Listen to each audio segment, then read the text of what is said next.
2024년 1월 14일 언약교회 주일 오전 예배 시간입니다.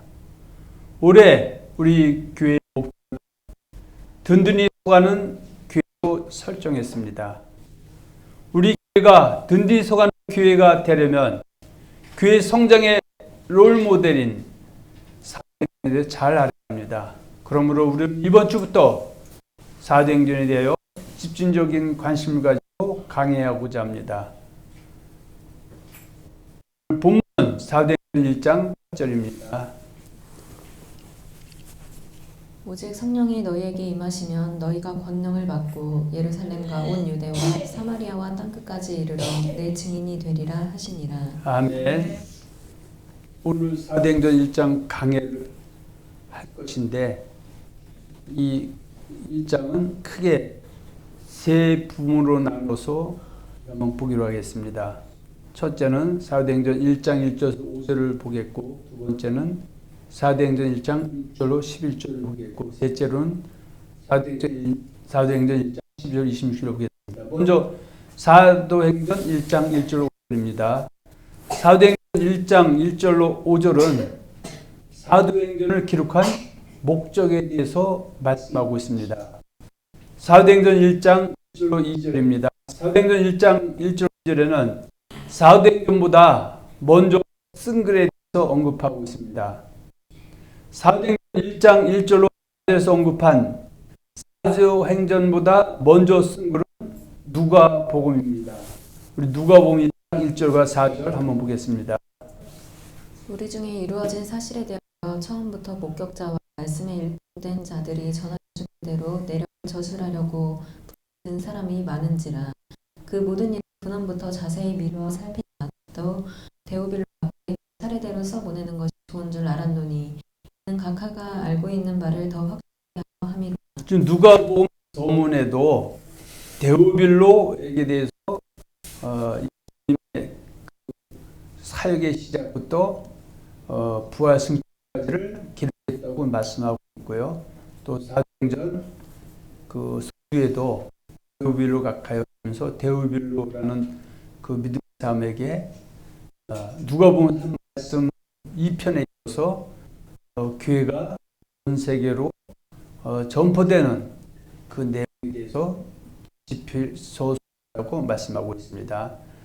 누가복음과 사도행전은 공이 이미 예수를 믿음의 주로 믿고 살아가는 데오빌로라는 사람에게 예수님에 대해 더 깊이 알게 하기 위해서 기록하였다고 말씀하고 있습니다. 데오빌로는 유대인에서 예수를 믿은 사람인지 혹은 이방인에서 예수를 믿은 사람인지는 불분명하지만 데오빌로는 누군가로부터 복음을 듣고 예수를 믿음의 주로 받아들인 지위가 있는 고관의 사람임이 틀림없는 것 같습니다. 만일 데오빌로가 유대인이었다면 전도자의 말을 듣고 예수를 그리스도로 신인정 영접한 사람일 것이고, 만일 그가 이방인이었다면 전도자의 말을 듣고 그가 믿음의 주로 섬기던 그 믿음의 대상을 버리고 유대인들이 그리스도로 믿는 예수님을 믿음의 대상으로 받아들였다는 것입니다. 그리고 누가복음에는 예수님께서 행하시며 가르치기 시작하신부터 예수님께서 택하신 사도들에게 성령으로 명하시고 승천하신 날까지를 기록하였다고 말씀하고 있습니다. 누가복음을 잠깐 정리하고 넘어가고자 합니다. 누가복음은 1장부터 24장으로 구성되어 있습니다. 누가복음 1장에서 3장까지는 예수님이 오실 길을 예비한 세례 요한과 예수님의 출생에 대하여 기록하고 있습니다. 그리고 누가복음 3장 23절로 38절에는 예수님의 족보를 기록하므로 예수님께서 하나님께서 보내주며 약속하신 그리스도가 명확하다는 것을 증명하여 보이고 있습니다. 누가복음 4장부터 24장에는 예수님께서 공생애 동안 행하신 일들과 죽음을 이기시고 부활하셔서 제자들에게 성령으로 세례를 받고 복음을 증거하라고 명하시고 승천하신 모습이 기록되어 있습니다. 사도행전 1장 3절로 5절 보기로 하겠습니다. 사도행전 1장 3절 5절에는 예수님께서 십자가에 못 박혀 죽으시고 장사한 지 사흘 만에 부활하신 후에 제자들에게 나타나셔서 40여일 동안 함께 하셨습니다. 그리고 예수님께서 공생애로 계실 때 누누이 말씀하신 성령을 예수님께서 승천하신 후에 받으라고 명령하셨습니다. 사도행전 1장 3절 5절 보겠습니다. 그가 고난받으신 후에 또한 그들에게 확실한 많은 증거로 친히 살아계심을 나타내사 40일 동안 그들에게 보이시며 하나님 나라의 일을 말씀하시니라. 사도와 함께 모이사 그들에게 분부하여 이르시되 예루살렘에 떠나지 말고 내게서 들은 바 아버지께서 약속하신 것을 기다리라. 요한은 물로 세례를 베풀었으나 너희는 몇 날이 못되어 성령으로 세례를 받으리라 하셨느니라. 아멘.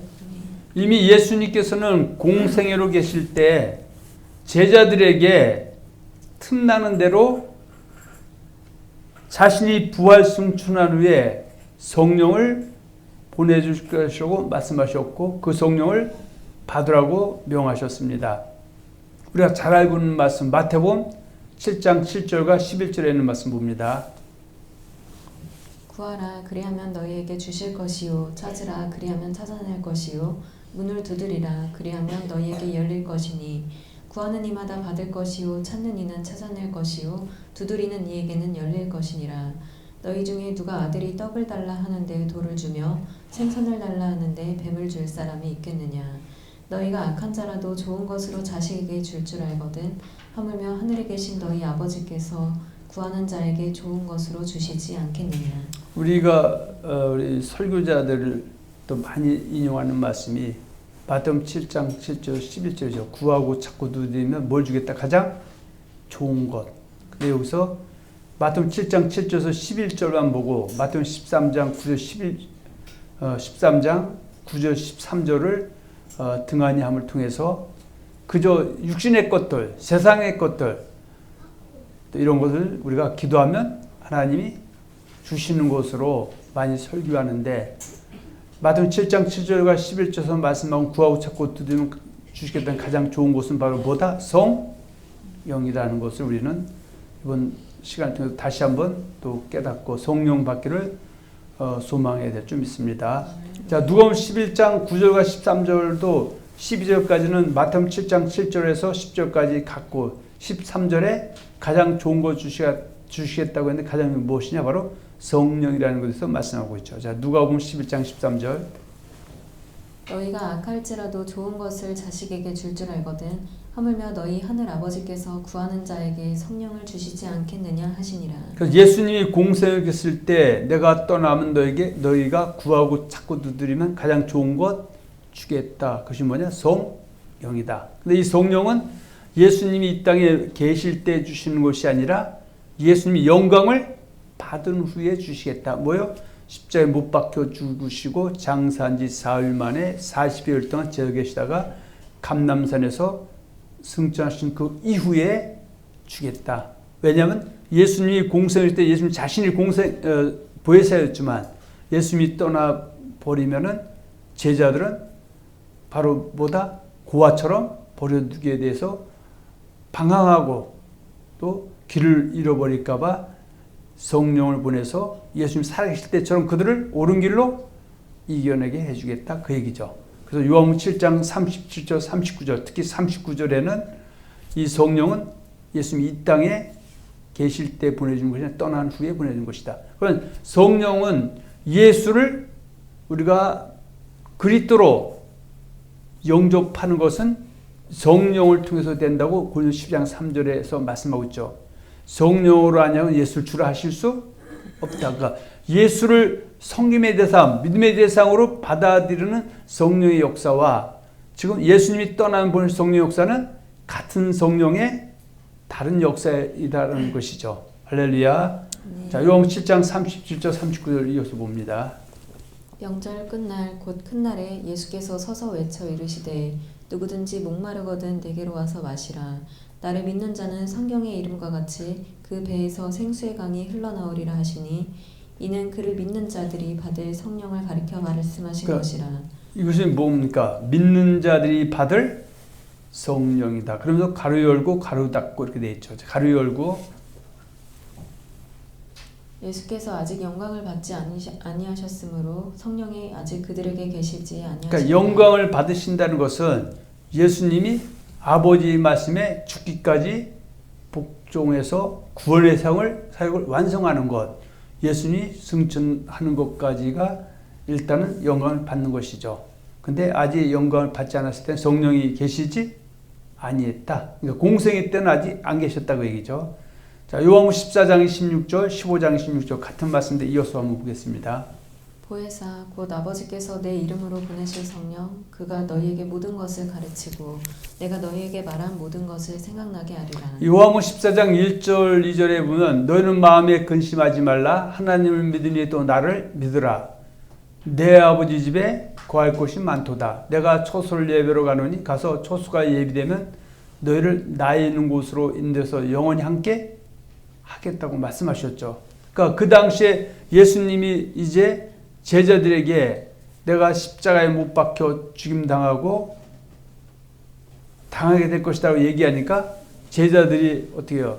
막 혼란스럽고 할 때 근심하지 말아라. 내가 구원 사역에서 떠나지만 그러나 내가 너희 있을 때 보혜사로 너를 돕는 자로 있었지만 내가 떠나도 또 다른 보혜사가 와서 성령이 와서 내가 있을 때처럼 똑같이 너희를 인도하고 지도할 것이다. 그런 말씀이죠. 자, 요한복음 14장 16절. 내가 아버지께로부터 너희에게 보낼 보혜사 14장 16절 한번 더 봅니다. 보혜사 곧 아버지께서 내 이름으로 보내실 성령 그가 너희에게 모든 것을 가르치고 내가 너희에게 말한 모든 것을 생각나게 하리라. 15장 26절 이어서 봅니다. 내가 아버지께로부터 너희에게 보낼 보혜사 곧 아버지께로부터 나오시는 진리의 성령이 오실 때에 그가 나를 증언하실 것이요 요한복음 16장 7절 13절은 이렇게 말씀하고 있죠. 그러나 내가 너에게 실상을 말하노니 내가 떠나는 것이 너에게 유익이라. 그러니까 예수님이 공생애로 계실 때는 시간적으로는 어떻게 해요?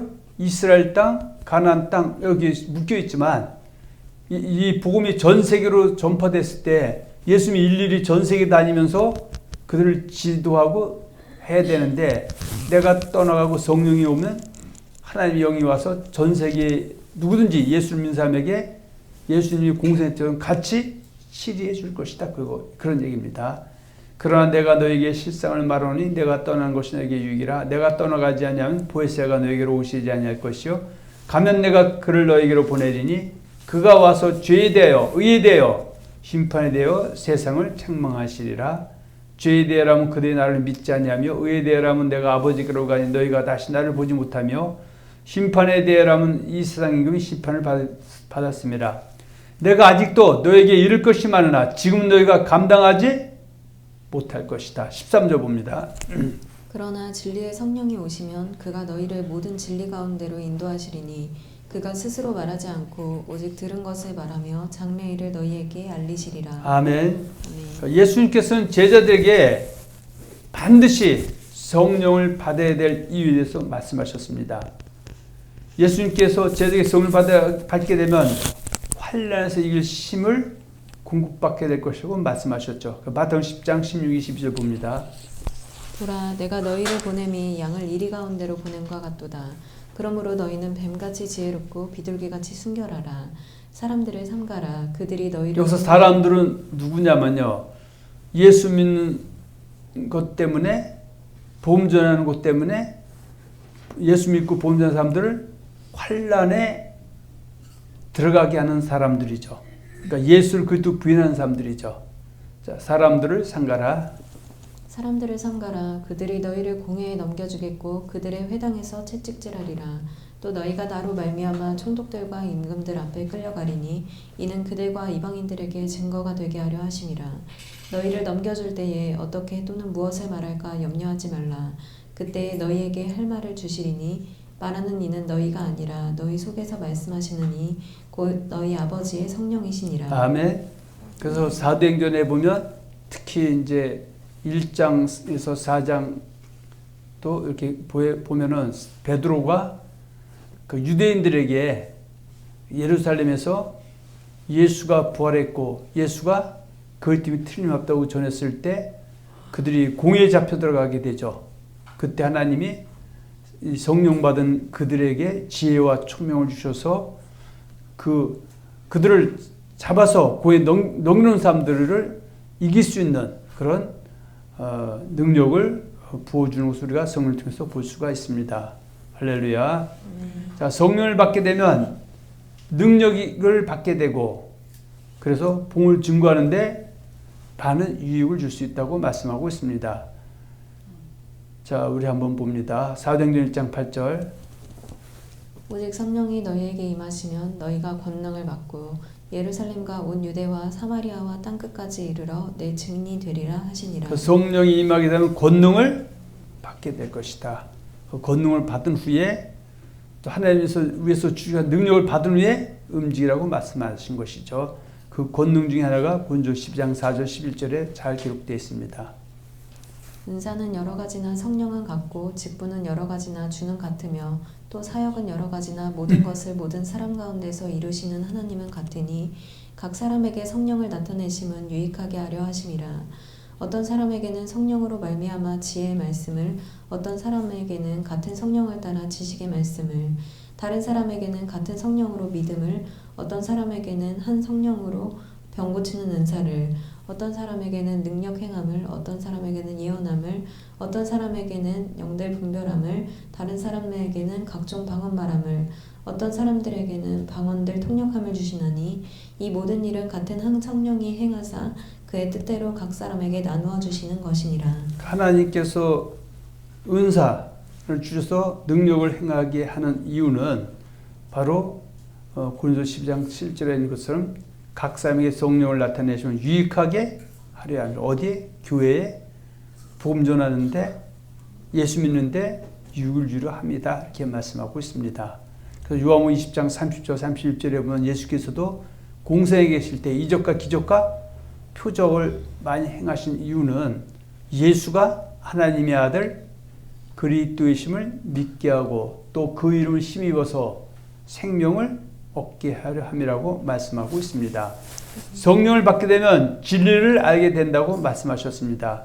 요한복음 14장 16절에 우리가 이미 앞에서 봤죠. 보혜사 곧 아버지께서 내 이름으로 보내실 성령 그가 너희에게 모든 것을 가르치고 내가 너희에게 말한 모든 것을 생각나게 하시었습니다. 진리의 성령이 오시게 되면 예수님이 공생의 통해서 하셨던 말씀, 성경의 말씀을 생각나게 하시고 깨닫게 해서 옳은 길로 달려가게 해주신다고 말씀하고 있습니다. 성령을 받게 되면 영분별할 수 있는 능력을 소유하게 된다. 우리가 영분별이라는 것은 결국은 말씀 분별이죠. 저 상대방의 입에서 나오는 말씀이 하나님의 말씀이면 하나님의 영이고 하나님의 말씀과 반하면 적 그리스도의 영이 되는 것이죠. 그래서 때로는 외모 보고 영분별하는 것이 아니라 까만 옷 입었다고 악한 영이 아니라 흰 옷 입었다고 성령이 아니라 그 사이에 나오는 말씀을 통해서 영분별을 하는 것이다. 요한복음 6장 63절이죠. 살리는 것은 영이니 육은 무익하니라. 내가 너희에게 이른 말은 영이요 생명이라. 예수님이 하신 말씀만이 영이고 생명이다.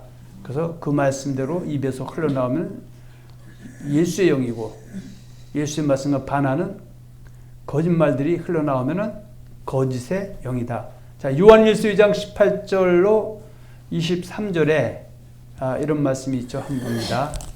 아이들아 지금은 마지막 때라. 적그리스도가 오리라는 말을 너희가 들은 것과 같이 지금도 많은 적그리스도가 일어났으니 그러므로 우리가 마지막 때인 줄 아노라. 그들이 우리에게서 나갔으나 우리에게 속하지 아니하였나니 만일 우리에게 속하였더라면 우리와 함께 거하였으려니와 그들이 나간 것은 다 우리에게 속하지 아니함을 나타내려 함이라. 너희는 거룩한 자에게서 기름 부음을 받고 모든 것을 아느니라. 내가 너희에게 쓰는 것은 너희가 진리를 알지 못하기 때문이 아니라 알기 때문이요 또 모든 거짓은 진리에서 나지 않기 때문이라. 거짓말하는 자가 누구냐? 예수께서 그리스도이심을 부인하는 자가 아니냐? 아버지와 아들을 부인하는 그가 적그리스도니 아들을 부인하는 자에게는 또한 아버지가 없으되 아들을 시인하는 자에게는 아버지도 있느니라. 예수님 당대 초대교회 당시에는 예수를 그리스도 부인하는 자가 적그리스도다. 그렇게 말씀하고 있죠. 근데 오늘날은 예수님의 가르침인 나로 말미암지 않고는 아버지 앞에 올 자가 없다. 그래서 예수의 가르침, 예수를 통해서 천국 갈 수 없다고 하는 말씀을 모든 종교도 구원이 있다는 종교다원 같은 것도 사실 성경적으로 적그리스도에 합하다. 그들은 처음부터 종교다원주의를 쫓은 게 아니죠. 예수 외에는 구원이 없다는 구원을 쫓다가 미혹 당해서 스스로 성령 억지로 풀다가 빠진 자들이죠. 자, 요한일서 4장 1절 6절입니다. 사랑하는 자들아 영을 다 믿지 말고 오직 영들이 하나님께 속하였나 분별하라. 많은 거짓 선지자가 이 세상에 나왔음이라. 이로써 너희가 하나님의 영을 알지니 곧 예수 그리스도께서 육체로 오신 것을 시인하는 영마다 하나님께 속한 것이요 예수를 시인하지 아니하는 영마다 하나님께 속한 것이 아니니 이것이 곧 적그리스도의 영이니라. 오리라 한 말을 너희가 들었거니와 지금 벌써 세상에 있느니라. 자녀들아 너희는 하나님께 속하였고 또 그들을 이기었나니 이는 너희 안에 계신 이가 세상에 있는 자보다 크심이라. 그들은 세상에 속한 고로 세상에 속한 말을 하매 세상이 그들의 말을 듣느니라. 우리는 하나님께 속하였으니 하나님을 아는 자는 우리의 말을 듣고 하나님께 속하지 아니한 자는 우리의 말을 듣지 아니하나니 진리의 영과 미혹의 영을 이로써 아느니라. 성경의 가르침을 액면대로 믿지 않고 더하고 빼고 변질된 말을 쫓는 사람들은 진리의 영이 아니라 미혹의 영이다. 이것을 영분별을 하는 것이다. 근데 성령이 충만히 임하면 영분별한 능력이 우리에게 임하게 된다고 말씀하고 있습니다. 예수님께서 받으라고 말씀하신 성령은 예수님께서 부활 승천을 보내실 것과 또 구하고 찾고 두드려서 받으라고 하신 것이죠. 그래서 가만히 앉아서 나 성령 주세요 보다는 기도할 때, 말씀 들을 때, 또 능력 있는 지도자의 안수를 받을 때 성령이 함께 임한다고 말씀하고 있습니다. 물론 앞에서 본 것처럼 요한복음 7장 39절에 이는 그를 믿는 자들이 받을 성령을 가리켜 말씀하신 것이라 가로 열고 예수께서 아직 영광을 받지 않으셨으므로 성령이 아직 그들에게 계시지 아니하시더라 가로 닫고 공생의 때는 아직 예수님께서 구하고 찾고들 받은 성령이 임하지 않았다 그 얘기죠. 자, 둘째로는 사도행전 1장 6절로 11절입니다. 사도행전 1장 6절로 11절은 예수님께서 부활하시고 승천하시기 직전에 제자들이 앞으로 되어질 일에 대한 질문에 대한 답을 말씀하고 있습니다. 사도행전 1장 6절은 제자들이 로마의 식민지로 고난당하고 있는 이스라엘 나라가 언제 회복될 것인가에 대해 묻고 있습니다. 예수님의 제자들은 대체로 땅의 해를 묻고 예수님께서는 하늘의 해를 말씀하셨습니다. 사도행전 1장 6절 봅니다. 그들이 모였을 때에 예수께 여쭈어 이르되 주께서 이스라엘 나라를 회복하심이 이때니까 하시니. 사도행전 1장 7절에는 이스라엘의 회복에 대한 것은 하나님 아버지께서 성취해 갈 것이고 제자들에게 성령을 받고 복음의 증인이 되라고 당부를 하셨습니다. 자, 사도행전 1장 8절이죠. 오직 성령이 너희에게 임하시면 너희가 권능을 받고 예루살렘과 온 유대와 사마리아와 땅끝까지 이르러 내 증인이 되리라 하시니라. 사도행전 1장 8절 11절에는 제자들에게 성령이 너에게 임하시게 되면 예루살렘과 온 유대와 사마리아 땅끝 내 증인이 되라 당부하시고 감람산에서 승천하신 장면을 묘사하고 있습니다. 사도행전 1장 8절의 대의명령은 마태복음과 마가복음에도 잘 나타나 있습니다. 바로 마태복음 28장 19절 20절, 마가복음 16장 15절 18절이죠.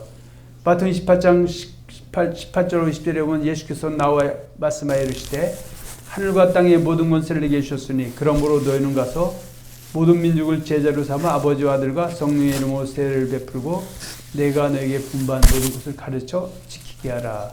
볼지어다 내가 세상 끝날까지 너희 항상 함께 있으리라 하시니라. 이것이 바로 오직 성령이 너에게 임하시면 너희가 권능을 받고 예루살렘과 온 유대와 사마리아와 땅끝까지 내리라는 말씀과 같은 말씀입니다. 마흔 16장 15절 18절에도 또 이르시되 너희는 온천에 다니며 만민에게 복음을 전파라. 믿고 세례를 받는 사람은 구원을 얻을 것이요 믿지 않는 사람은 정죄를 받으리라.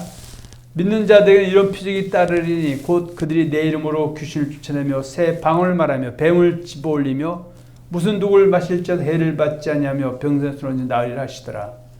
사도행전 1장 9절로 11절에는 예수님께서 재림주로 다시 오실 때 감람산 위에서 올리심을 그대로 다시 오실 것이라고 말씀하고 있습니다.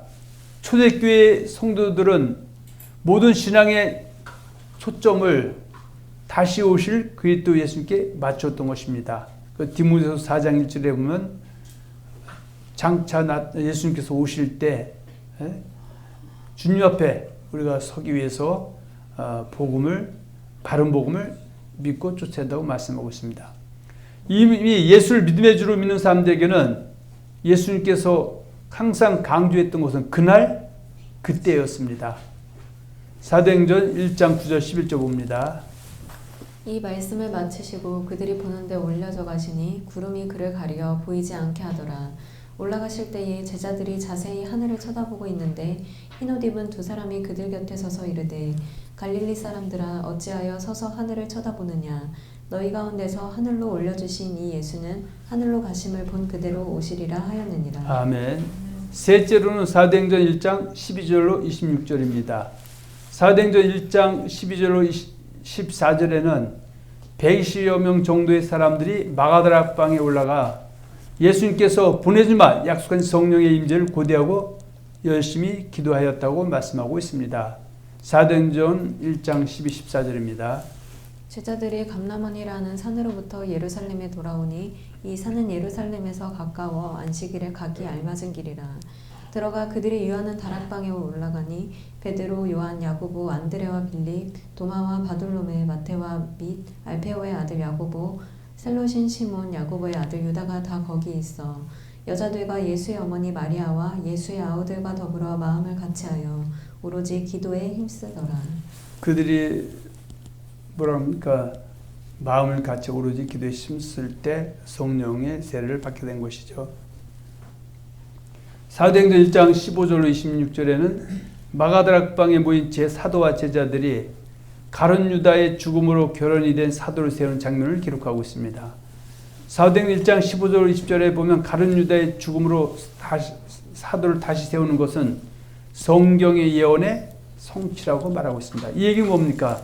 성경에는 구약성경 창세부터 말라기 30권 안에는 그리스도가 오시게 되면 그의 제자가 은 30냥에 그 자기 스승인 그리스도를 팔게 될 것이고 그리고 그는 은 30냥을 팔고 스스로 자결해서 죽음을 맞이하게 된다고 되어 있는데 결국 가룟 유다가 그 예언의 성취대로 결국은 죽음을 맞이했다. 그 얘기를 말씀하고 있는 겁니다. 자, 사도행전 1장 15절 20절 봅니다. 모인 무리의 수가 약 120명이나 되더라.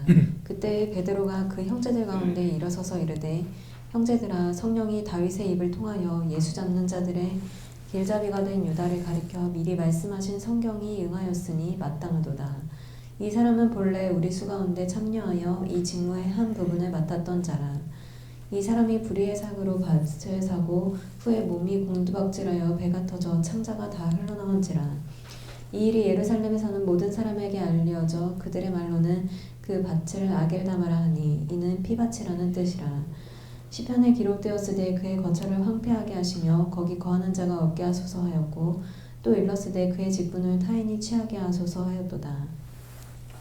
그래서 성경은 구약은 오실 그때에 대한 예언을 해놓고 성취하는 과정이 마태복음서, 사복음서 안에 잘 기록되어 있다.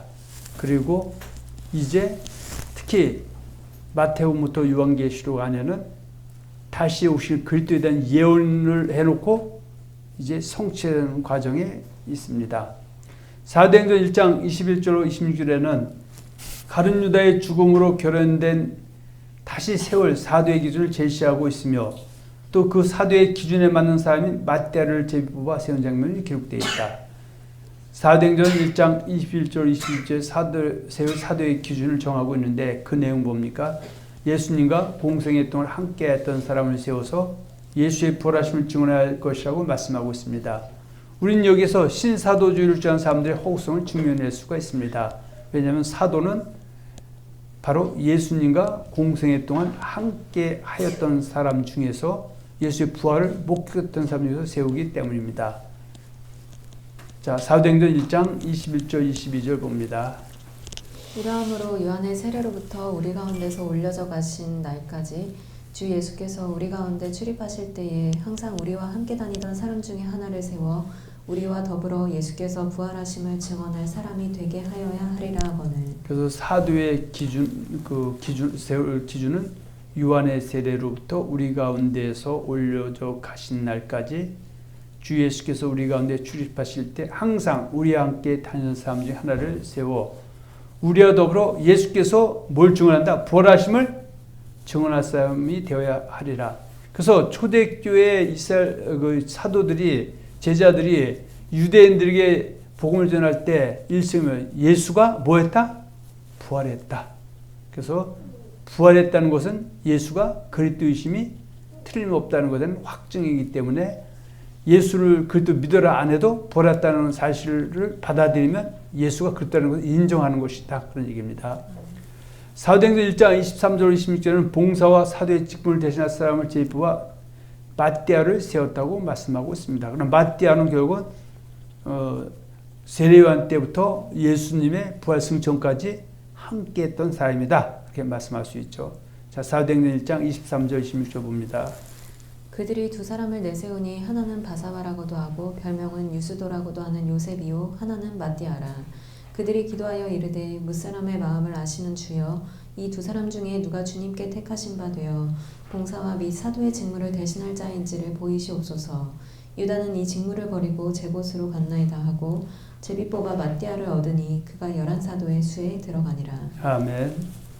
우리는 오늘 사도행전 1장을 강의하였습니다. 사도행전은 이미 예수를 믿음의 주로 믿고 따르는 그리스도인들에게 초대교회가 세워지는 역동적인 과정을 보여주므로 전도자들의 수고와 열심을 본받도록 하고 있습니다. 우리들도 초대교회 전도자의 열정을 가슴에 품고 교회의 성장과 발전을 위하여 전진해 나가야 되겠습니다. 사도행전에 등장하는 전도자들을 본받아 교회가 든든히 서가는 일에 열심을 다하는 충성된 일꾼들이 되시기를 예수님의 이름으로 축원하며 축복합니다. 아멘.